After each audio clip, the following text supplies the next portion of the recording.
अस्सलाम वालेकुम dear student. जैसा कि हम अपनी रिव्यू एक्सरसाइज 3 का क्वेश्चन नंबर 1 2 3 4 5 6 और 7 8 9 कर चुके हैं। आज हम लोगों ने स्टार्ट करना है इसका क्वेश्चन नंबर 10। क्वेश्चन नंबर 10 है जी ऑफ एक्स आपको दिया हुआ है 7x-2 और एस ऑफ एक्स दिया हुआ है 8x² - 3। हमें जी के भी 3 पार्ट्स दिए हुए हैं और एस के भी 3 पार्ट दिए हुए हैं, जिनमें हमने क्या करना है, एक्स की वैल्यूज़ हमें दी हुई हैं। हम जहाँ हमने जी ऑफ 0 फाइंड करना है तो वहाँ हमने एक्स की वैल्यू 0 पुट करनी है, फिर जी ऑफ -1, जी ऑफ -5/3, फिर सेम ऐसे ही 3 पार्ट हमें एस के लिए दिए हुए हैं। ठीक है, वहाँ भी हमने एक्स की वैल्यू रिप्लेस करनी है। तो देखते हैं इसके फर्स्ट पार्ट का सोल्यूशन। जी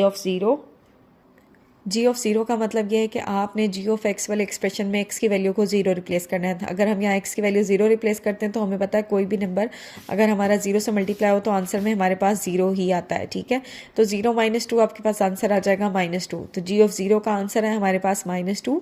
ये हमारा फर्स्ट पार्ट कंप्लीट हो गया। अब हम देखते हैं अपना सेकेंड पार्ट, जो कि है आपके पास जी ऑफ -1।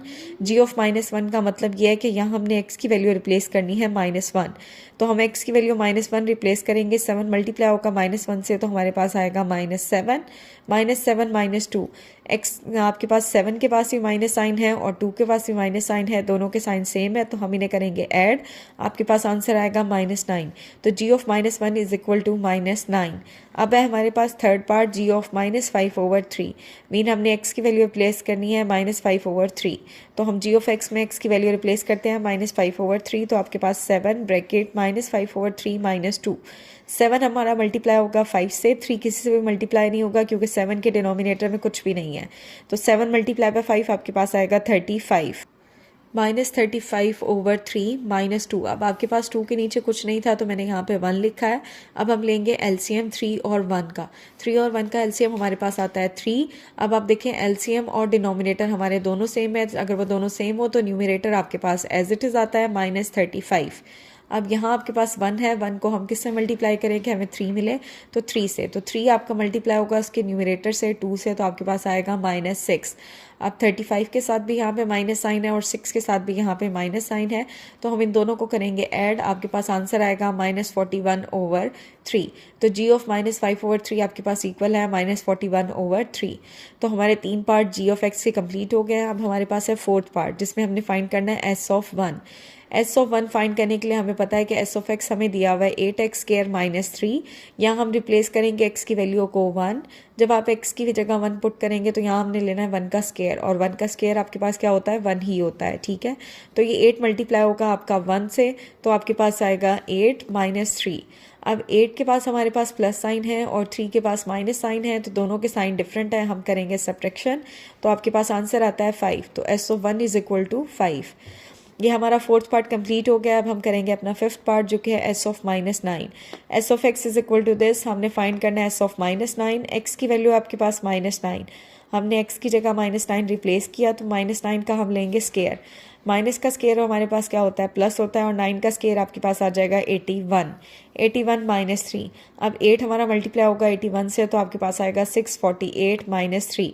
648 के साथ प्लस साइन है और 3 के साथ माइनस साइन है, तो हम इन दोनों को करेंगे सब्ट्रैक्ट क्योंकि साइन डिफरेंट है। तो आपके पास आंसर आता है 645। तो एस ऑफ -9 = 645। तो ये हमारा फिफ्थ पार्ट कंप्लीट हो गया। अब हमारे पास है इसका लास्ट पार्ट, सिक्स पार्ट, जो कि एस ऑफ 7/2। मीन हमने एक्स की वैल्यू रिप्लेस करनी है 7/2। तो एस ऑफ एक्स में हम एक्स की वैल्यू रिप्लेस करते हैं 7/2। जी, तो हमने एक्स की वैल्यू रिप्लेस कर दिया है। होल का स्केयर है, अब ये हमारे पास फ्रैक्शन फॉर्म है और होल का स्केयर है, इसका मतलब है न्यूमरेटर का स्केयर सेपरेट होगा और डिनोमिनेटर का स्केयर सेपरेट। तो हमारे पास आएगा 49/4 - 3। अब आपके पास ये डिनोमिनेटर में 4 है और न्यूमरेटर में यहाँ 8 है, तो हम इसकी करते हैं कटिंग। 4 1 दा 4, 4 2 दा 8। तो आपके पास आएगा 2 ब्रैकेट 49 - 3। पहले हम 49 को 2 से मल्टीप्लाई करेंगे, तो हमारे पास आएगा 98। 98 - 3। अब हमारे पास 98 के साथ प्लस साइन है और 3 के साथ माइनस साइन है, तो दोनों के साइन डिफरेंट है। हम करेंगे सब्ट्रैक्शन, आपके पास आंसर आएगा 95। तो एस ऑफ 7/2 आपके पास इक्वल होगा 95। तो यह हमारा क्वेश्चन नंबर 10 कंप्लीट हो गया है। अब है हमारे पास क्वेश्चन नंबर 11। क्वेश्चन नंबर 11 है given that f of x is equal to a x plus b. हमें ये एक्सप्रेशन दिया हुआ है जहां वो बता रहा है where a and b are constant number. Same वो आपको कहता है कि एफ ऑफ -2 आपके पास 3 के इक्वल है and f of 4 is equal to 10। Then find the value of a b. उसने आपसे कहा है कि जो आपको ए और बी वेरिएबल दिए हुए हैं आपने इनकी वैल्यू फाइंड करनी है अगर हमारे पास एफ ऑफ -2 3 के इक्वल हो और एफ ऑफ 4 हमारे पास 10 के इक्वल हो। तो देखते हैं इसका सोल्यूशन। जी, एफ ऑफ एक्स है हमारे पास ए एक्स प्लस बी, इसे मैंने नाम दिया क्वेश्चन नंबर 1 का। और उसने मुझे क्वेश्चन में कहा हुआ है एफ ऑफ -2 आपके पास 3 के इक्वल है और एफ ऑफ 4 आपके पास 10 के इक्वल है। तो हम क्या करते हैं क्वेश्चन नंबर 1 में एक बार एक्स की वैल्यू रिप्लेस करते हैं -2। तो हमने एक्स की वैल्यू रिप्लेस की है -2, तो आपके पास क्या आएगा ए ब्रैकेट -2 प्लस बी। ये -2 हमारा ए से मल्टीप्लाई होगा तो हमारे पास आएगा -2a प्लस बी। अब उसने हमें स्टेटमेंट में कहा हुआ है कि एफ ऑफ -2 हमारे पास 3 के इक्वल है, तो हमारे पास ये एक्सप्रेशन किसके इक्वल हो जाएगा, -2a plus b is equal to 3। इसे नाम दिया है मैंने क्वेश्चन नंबर 2 का। अब हम पुट करेंगे कि उसने हमें कहा था f of 4 is equal to 10, तो मीन हमने एक्स की वैल्यू रिप्लेस करनी है 4। तो आपके पास आएगा f of 4 is equal to a bracket 4 plus b, तो आपके पास आएगा 4a प्लस बी।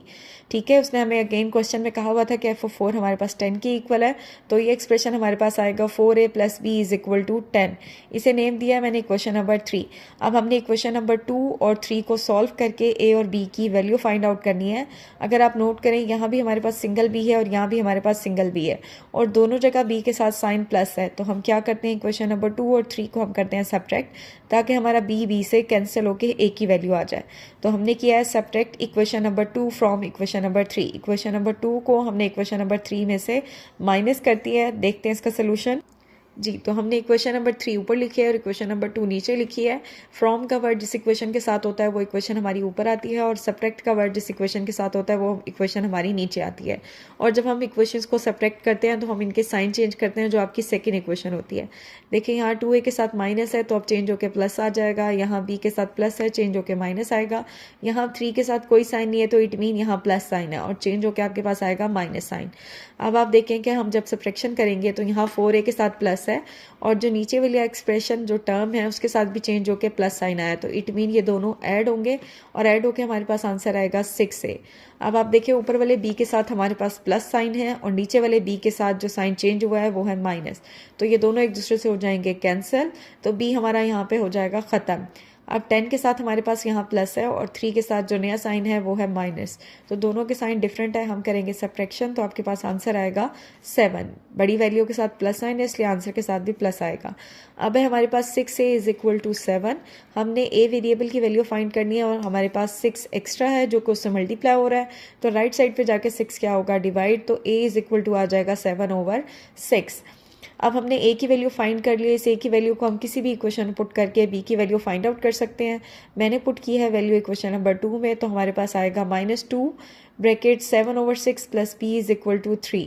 अब आप देखें 2 और 6 की कटिंग पॉसिबल है, तो मैंने यहाँ पे कटिंग की है 2 1 द 2 2 3 द 6, तो आपके पास आएगा -7/3 plus b is equal to 3।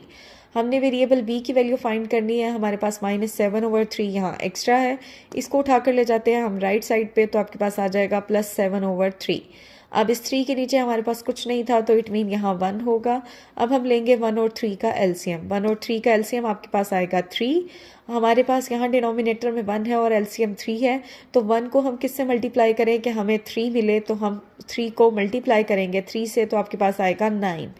यहाँ एलसीएम और डिनोमिनेटर दोनों सेम है तो न्यूमरेटर हमारे पास एज इट इज़ आ जाएगा +7।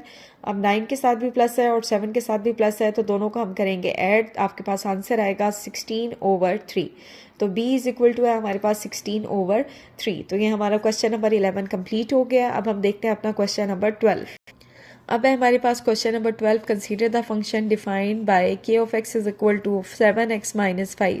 वो आपको एक फंक्शन दे रहे हैं k ऑफ x जो कि इसके इक्वल है और वो आपसे कहते हैं k of x is equal to 100, then find the value of x। कि अगर हमारे पास k ऑफ x 100 हो तो आपने x की वैल्यू फाइंड आउट करनी है। देखते हैं इसका सोल्यूशन। जी, k ऑफ x हमारे पास है 7x - 5, इसे नेम दिया मैंने क्वेश्चन नंबर 1 का और हमें गिवन है k of x is equal to 100 है। हमने x की वैल्यू फाइंड करनी है, तो अब हमारे पास क्या होगा, इक्वेशन नंबर 1 को हम ऐसे लिख सकते हैं कि 7x - 5 इज इक्वल टू 100, क्योंकि k ऑफ x 100 के इक्वल है। तो अब आपके पास क्या होगा, आपने x की वैल्यू फाइंड करनी है। हमारे पास 5 एक्स्ट्रा है, ठीक है, 5 के साथ माइनस साइन था, अब आपके पास 5 इधर आके क्या हो जाएगा, प्लस साइन। तो हमारे पास आएगा 100 + 5 = 105। हमने x की वैल्यू फाइंड करनी है। x के पास हमारे पास 7 एक्स्ट्रा है जो कि इससे मल्टीप्लाई हो रहा है। राइट साइड पे जाके क्या होगा, 7 इससे डिवाइड होगा, तो हमारे पास 105 डिवाइडेड बाय 7। इसकी हम 7 के टेबल पे कटिंग कर सकते हैं। 7 1 दा 7, ठीक है। रिमेनिंग आपके पास 3 होगा जो कि आगे वाले 5 के साथ मिलके हो जाएगा 35। तो 7 5 दा 35, तो x आपके पास होगा = 15। यहाँ आपकी बुक्स में उसका आंसर 103/7 मेंशन है जो कि बाय मिस्टेक मेंशन है, ठीक है। हमें एक क्वेश्चन जो दिया हुआ है उस हिसाब से आपका आंसर x = 15 आएगा। तो हमारा क्वेश्चन नंबर 12 कंप्लीट हो गया। अब हम देखते हैं क्वेश्चन नंबर 13।